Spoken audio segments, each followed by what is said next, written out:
Welcome to my class. In this particular video lecture, we will talk about NPER function, number of periods function, and this is part 1. Number of periods function को understand करने के लिए मैं एक छोटी सी problem को create करूंगा और उस प्रॉब्लम के अंदर हम पहले PMT को कैलकुलेट करेंगे, उसके बाद मैं NPER फंक्शन की इम्प्लीमेंटेशन को टेकअप करूंगा।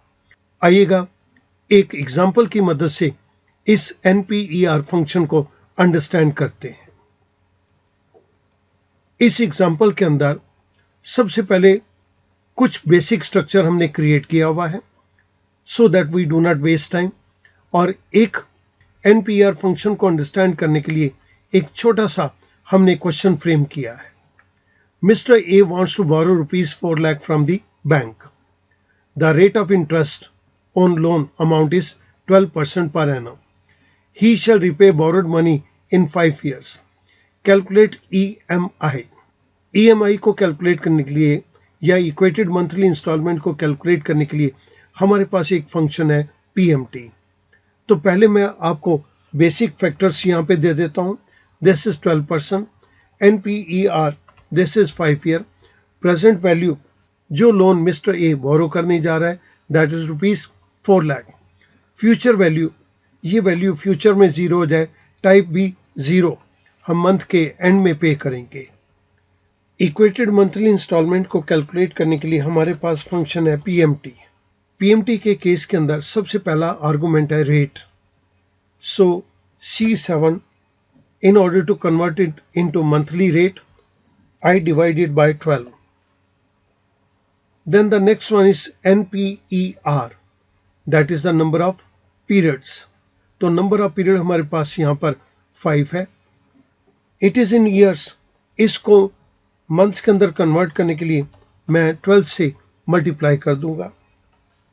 देन द प्रेजेंट वैल्यू जो हम लोन बारो करने जा रहे हैं दैट इज ₹4 lakh।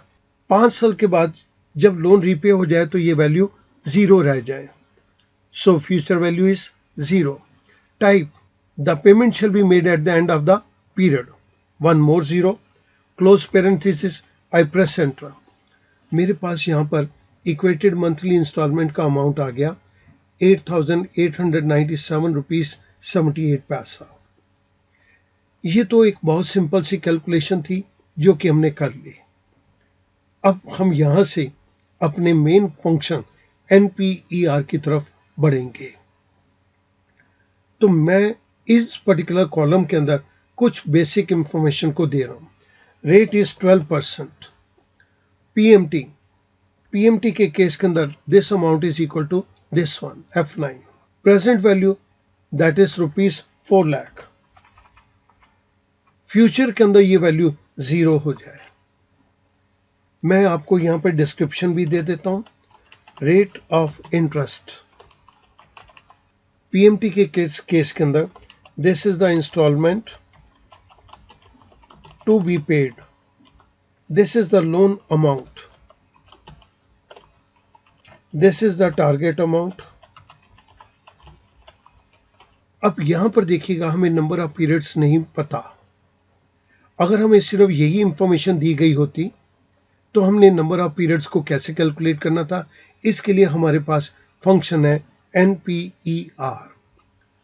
मैं इस फंक्शन को आपके सामने टेकअप कर रहा हूं।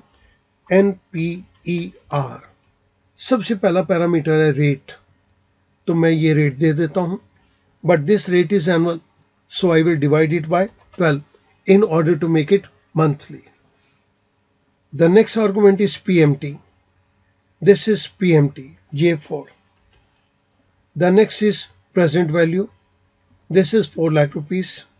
Future value that is J6. I ignore the type and I close parenthesis. I press enter. मेरे पास यहाँ पर ये 60 months आ गए। It means ₹4 लाख का लोन लिया एट द रेट ऑफ 12%। उसके ऊपर इंस्टॉलमेंट का अमाउंट बना हुआ है ₹8,897.78। तो ये कितने समय के अंदर लोन रिपे हो जाएगा इस इंस्टॉलमेंट के साथ। NPER ने ये बता दिया 60 मंथ्स तक आप इंस्टॉलमेंट पे करते रहो, तो ये लोन का अमाउंट आपका 0 हो जाएगा। मैंने यहाँ पर जिस फंक्शन को यूज किया है मैं आपकी रेफरेंस के लिए वो यहाँ पर दे रहा हूँ। इसके अंदर हमने सिंटेक्स जो था वो भी मैंने आपकी रेफरेंस के लिए दे दिया। मैं वेरीफाई करना चाहता हूँ क्या ये 60 मंथ के बाद बिल्कुल 0 हो जाएगा। तो इसके लिए मैं यहाँ पर कैलकुलेट करूँगा FV फंक्शन को। Rate divided by 12, NPER, this is 60 months, PMT, this is the installment amount, present value, this is the present value. We will make payment at the end of the period. Parenthesis close, I press enter. आप यहाँ पर देख रहे हैं student कि 60 months के अंदर अगर हम इस इंस्टॉलमेंट को पे करेंगे तो 4 लाख का लोन 12% रेट ऑफ इंटरेस्ट के साथ बिल्कुल ख़त्म हो जाएगा, तब ये अमाउंट 0 बन जाएगा। मैंने इस जगह पर जिस फंक्शन को यूज़ किया है मैं वो फंक्शन आपकी रेफरेंस के लिए दे देता हूँ। और FV के अंदर फ्यूचर वैल्यू के अंदर ये हमारा सिंटेक्स है। तो स्टूडेंट आप इस बात को नोट कर रहे हैं, 4 लाख रुपए का लोन लिया है, 12% rate of interest banker charge करेगा। हमसे ये कहा गया आप 8,897 रुपये 78 पैसे की इंस्टॉलमेंट पे कीजिए। तो हम ये जानना चाहते थे कि ये इंस्टॉलमेंट हमें कितने टाइम तक पे करनी पड़ेगी। इसके लिए हमारे पास फंक्शन है NPER। NPER फंक्शन ने हमें 60 मंथ्स निकाल के दे दिया। This 60 month is our answer.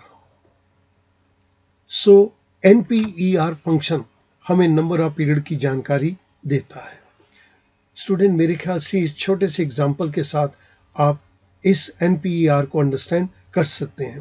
पर ध्यान दीजिएगा, मैंने NPER को कैलकुलेट करने के लिए सबसे पहले EMI निकाली और यहाँ पर इन फिगर्स के अंदर हमने कहीं पर भी पीरियड का जिक्र नहीं किया, हमने पीरियड की कोई बात नहीं करी। पीरियड को निकालने के लिए हमने इन चीज़ों को यूज़ किया और यहाँ पर हमने पीरियड को कैलकुलेट कर दिया with the help of NPER. I hope that this must have become easier for you. Thank you very much.